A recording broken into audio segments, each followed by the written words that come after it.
আসসালামু আলাইকুম। সবাইকে ঈদ মোবারক জানিয়ে আজকের রেসিপি শুরু করতেছি।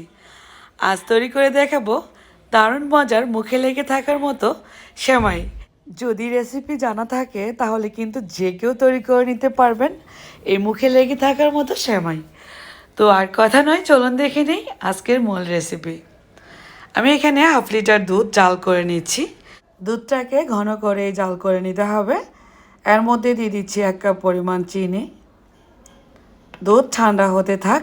এদিক থেকে আমি কাস্টার্ড পাউডার নিয়ে নিচ্ছি 3 থেকে 4 টেবিল চামচ পরিমাণ। হাফ কাপ পরিমাণ পানিতে নিয়ে নেব। কাস্টার্ড পাউডারটা ভালোভাবে মিশিয়ে নিব পানির সাথে। যে দুধটা আমি ঘন করে জাল করেছি, দুধটা উত্তপ্ত গরমটা চলে গেলে এই কাস্টার্ড পাউডার মিশিয়ে নেব, না হয় কিন্তু দলা পাকিয়ে যাবে। এই দুধটা কিন্তু মোটামুটি ঠান্ডা হয়ে গেছে। এবার আমি এই কাস্টার্ড পাউডারের মিশ্রণটাকে মিশিয়ে নিচ্ছি। তারপর আবারও 2-3 বার বলক উঠাবো। কাস্টার্ড পাউডার দিয়ে এই সেমাইটা তৈরি করলে আপনি বুঝতেই পারবেন না এটা কি মালাই সেমাই নাকি কাস্টার্ড সেমাই। মুখে দিলেই অন্যরকম মজা। কয়েকবার বলক ওঠানোর পর অনেকটা ঘন হয়ে গেছে এই কাস্টার্ড পাউডার দেওয়ার কারণে। এবার নামিয়ে নেব। খুবই অল্প সময়ে তৈরি করে নিলাম কাস্টার্ড মিল্ক। এবার আমি যে সার্ভিং ডিশে সেমাইটা পাতবো সেখানে দিয়ে দিচ্ছি লাচ্চা সেমাই। চতুর্দিক থেকে এভাবে করে ছড়িয়ে দিব। তারপর কাস্টার্ড মিল্ক দিয়ে দিচ্ছি। অনেক ঘন হয়েছে আর এই মিল্কটা কিন্তু অনেকটা গরম গরমই আছে, অত গরমও না অত ঠান্ডাও না।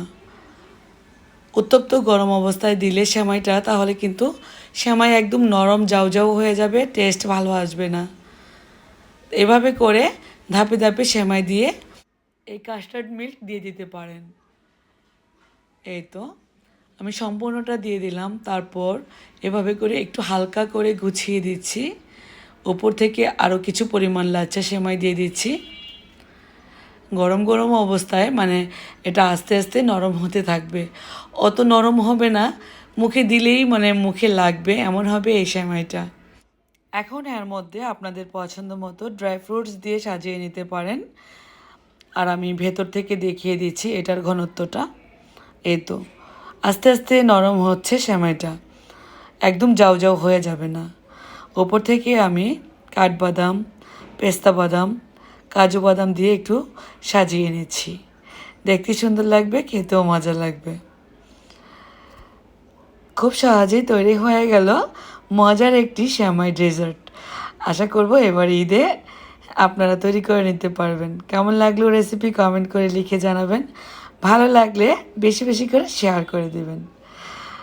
আমি এবার খেতে খেতে বিদায় নিয়ে নিব। যেতে যেতে আবারও বলবো কেমন লাগবে আপনাদের কাছে। এই ধরনের রেসিপিটা দেখলেই হয়তো বা বুঝতে পারতেছেন, তাই না? আমি একটু চামচে নিয়ে দেখিয়ে দিচ্ছি কতটা ঘনত্ব। চামচে নিলে নড়তেই চাইবে না। আর এই সেমাইটার টেস্ট একদমই ব্যতিক্রম। দেখলেই কিন্তু লোভ হচ্ছে, তাই না? ট্রাই করে ফেলবেন এবারে ঈদে।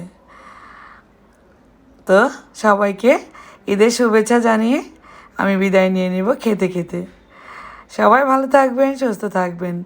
ঈদ মোবারক। আল্লাহ হাফেজ।